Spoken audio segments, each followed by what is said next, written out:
back to the NFL podcast. We're talking about Week 9 here. I'm here with Shawn. So starting off with Thursday night, Shawn, what's your opinion about Bengals versus Browns? Well, it was a pretty good game, 31-10.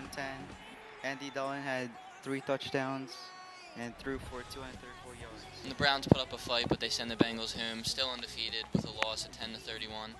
Now moving on to Sunday night, we have a lot of games to talk about. At 1 p.m., what's your opinion on the Panthers and the Packers game, Nick? Now the Packers and Panthers game. Now me being a Packers fan, very furious feeling watching that game. Packers still fighting. Fourth quarter, 8 points away on the 4-yard line, and then, as everyone may know, the pick took place. Aaron Rodgers in a very furious mood as he sees it Randall Cobb wide open in the end zone. But yeah, the Packers send the Panthers home 8-0. Packers go away 6-2 with a loss 29-37. Now moving on to the Patriots and Redskins. What's your opinion on that, Shawn? Well, no one expected the Redskins to win anyways, but Tom Brady threw 2 touchdowns and stayed undefeated, as everyone expected. Moving forward, what do you think about the Titans and Saints game, Nick? Honestly, going into that game, I thought the Saints were going to walk away with a win. But Mariota played a pretty good game, 371 yards for 4 TDs. Drew Brees threw a pick. So, playing the way they played, Titans went away 34-28 with a win. Yeah, I agree with you, Nick. That was a real upset. I actually thought that the Saints will actually win against the Titans since they beat the Giants last week. Now, speaking of the Giants, I know you're a Giants fan, Shawn, and they sent the Buccaneers home with a win. So, what's your opinion on that game? It was a sloppy game, but Eli Manning threw for 200 yards and 2 touchdowns, and Odell Beckham Jr. had 105 receiving yards. As a Giants fan, I'm predicting that we will beat the Patriots next week. I predict that the score of the Patriots-Giants game is going to be 42-0, Patriots. Well, I disagree with that, bro. I believe that Eli Manning will throw for 500 yards and have 6 touchdowns. Anyways, on to the next game. Steelers versus the Raiders. What do you think about that, Nick? Now, I thought Roethlisberger had a very good game that game. Putting up 38 points, going away with the win. Now the defense seemed pretty weak. They let up 35 points.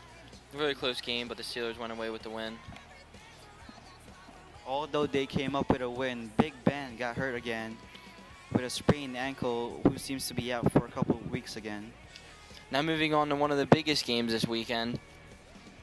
Sunday Night Football, Cowboys versus Eagles. Eagles put up a win in overtime. What's your opinion? To be honest, Nick, I wanted the Cowboys to win so we can be ahead of the Eagles by 2 games since we play the Patriots next week, and we will probably win. So in your mind, who do you think are the stars of this week 9? For me, Nick, I believe that Jordan Matthews deserves start of the week, having 9 receptions with 133 yards and a touchdown during the overtime win. All right, a player that stands out to me this week would be Jordan Hicks with a 76-yard interception. That put the Eagles. I think that's what led the Eagles to get put on top, keeping all the Phillies fans tired for Monday. I agree with you, Nick. I believe that he's a contender for Rookie of the Year this year.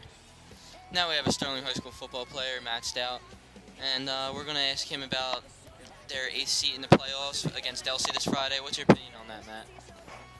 Well, knowing Delsey, past 10 years they've won 3 state championships. We can't underestimate in any way. Got to work hard and come at them as hard as we can. All right, thanks, Matt Stout. Now we have a former football player, Josiah, and he's going to give his opinion about this Friday's game. I personally think Delsey is going to win, and I think the score is going to be 62-7. Oh yeah, I agree with that. I believe that it would be worse than West Defford. So what do you think, Nick?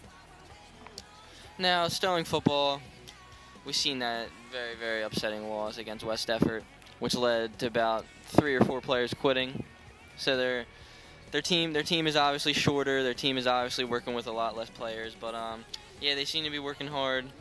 But yeah, I think we're going to see Delsey come out on top. Oh, okay. What's your prediction for them next year, Nick? Now, Sterling's quarterback, C.J. Barrett, He's still only a sophomore now. He's still striking them touchdowns. Now he's only going to get better. He just has to keep working hard. So next year they're still going to have CJ, still going to have some running backs to work with, keeping the wing team on top. So hopefully we see a better season next year for the Navy Knights. I agree with that. I believe that they will have a better chance throughout the years. All right, that's it for today. Thanks for tuning in with me, my boy Shawn. Peace!